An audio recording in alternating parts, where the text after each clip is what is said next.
Подписаться деген кнопканы басып, жанындагы коңгурочону баса кетиңиздер. Кыргызстандагы жана дүйнөдөгү жаңылыктар сиздер менен.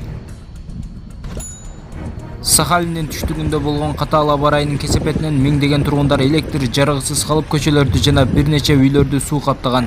6-октябрда таңга чейин уланган түнкү нөшөрдөн кийин топтолгон суунун деңгээли рекорддук чекке жетти. Окуя болгон жерден тартылган видеолор сууларга чөгүп бараткан жол тандабастарды көрүүгө болот. Южно-Сахалинск шаарында да абал ушундай.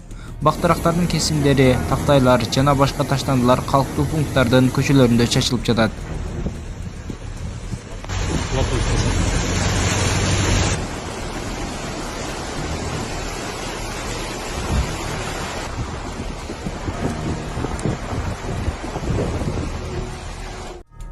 Азыркы бийлик башында турган Жапаров менен Ташиевдин жигердүү эмгегинин натыйжасында бүгүнкү күндө Кыргызстанда вор в законе деген статус биротоло талкаланып гүмжам болду десек ишенимдүү айтсак болот. Анткени кече бир вор Камчы Көлбаев сөгү сөпөт устуган упат болду. Ал эми бүгүнкү күндө болсо, именно бүгүн түрмөдө отурган дагы бир вор в законе расмий түрдө өзүнүн статусунан отказ берди. Видеосы чыкты. Ал болсо ради довольства Аллаха отказ бердим вор деген статустан деп айтыптыр видеосунда. Азамат Улан Токтосунов, Аллах разы болсун, ошентип эле отказ бер. Да намаз оку, до конца ошол намазда жүр. Шариатта жүр. Ошо менен оңолосуң.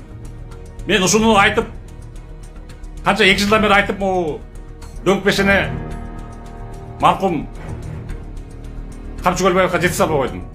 Кайра былтыр мага покушение кылдырып, мына ушулай как раз ушул айларда болчу. Интернет деген чоң архив турат сакталып, эмне деп айтканым 15-20 жактын видео бар экен, видеом бар экен. Бүт айткам, отказ бер, шариатка кел деп. Менин айткандарым наоборот Улан Токтосунов во внимание взял и өз үчүн абдан жакшы, жыйынтыктуу, жемиштүү, натыйжалуу, тирүү калуу эмес ойлоп чыгыптыр. Улан Токтосуновго сабап болуптур менин айткандарым. Ради довольства Аллаха дейт, отказ бердим деп. Азамат Улан Токтосунов. Сен менин бир однофамилец инимдин досусуң, ал энимди айтпай эле коеюн.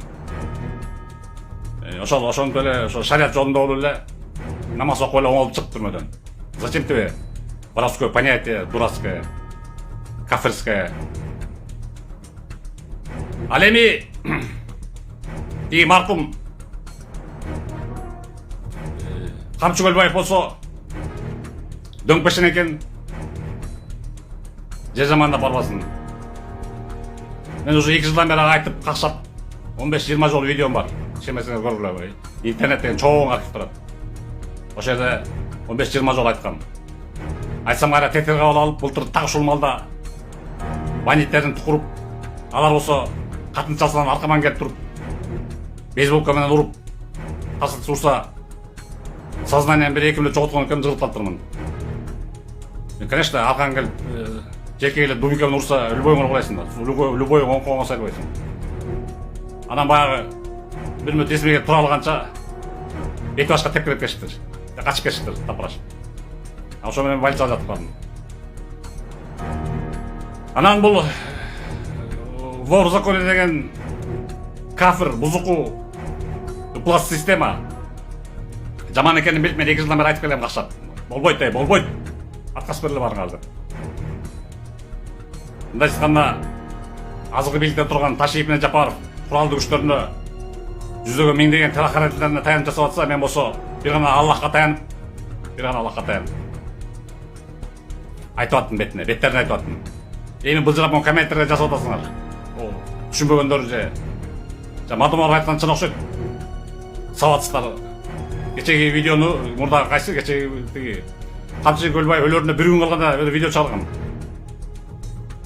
Вор в законе кафир. Камчыңга сөзү бетин айтам дегенде ошону айтып эми комментар жасап атышат да. Сен өлгөндөн кийин сен датасына карабайсың, числосуна карабайсың интернетте чыккандан. Кайсы күн жазып? Мен өлөрүнө бир күн калганда айткам ошону. Мына ушул мен эмемде TikTok'умда элим турат. 401 миң просмотр болду. Жана бирөө терпила деген түшүнүктүү айтып турам, терпиланы түшүндүрүп, мен деген терпила эмесмин, мазлуммун. Терпила деген бул кафырлардын сөзү. Ким терпила деп сүйлөсө, ал өзү кафыр. Орунсуз сүйлөгөн деп айткан.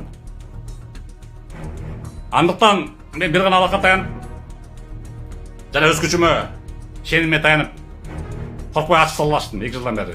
Жыйынтыгы болсо расмий бийлик жыйынтап койду мына. Бирөөсүн өлтүрдү, Көлбаевди. Экинчисин болсо Азаматта отказ бердирип койду. Видео снимать этишип. Улан Токтосундун видеосу чыгыптыр. Анан ошо акылдуу адамдар өздөрүнө ошондой акылдуу жыйынтык сарат, акылы жоктор ушинтип Көлбаевди болуп кармашат аканса.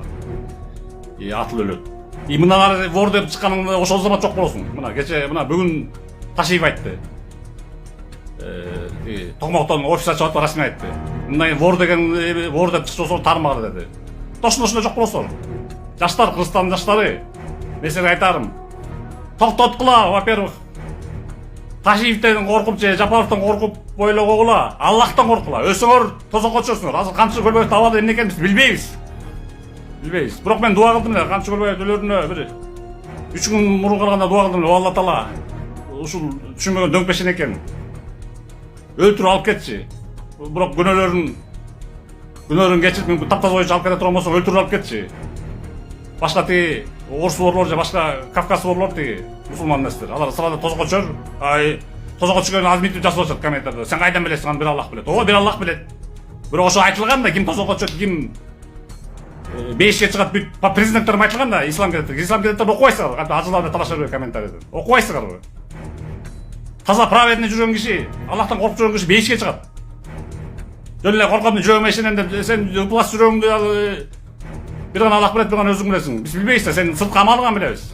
Сырткы дараттыңан, шариятыңан билебиз.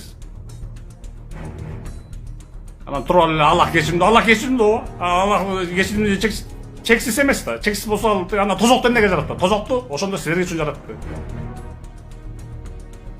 Ошол бул деген азыркы бийликтин чоң жеңиши. Вор деген системаны талкалады биротоло, мына вор чыкпайт, чыкса да атылып жок болот кечеге бол. Так что жаштар ойлонгула. ОПГ, СОПГ, положение санан дегендерди бар токтоткула. Шариатка, исламга киргиле. Добропорядочный гражданин болула. Ошол мен айтарым.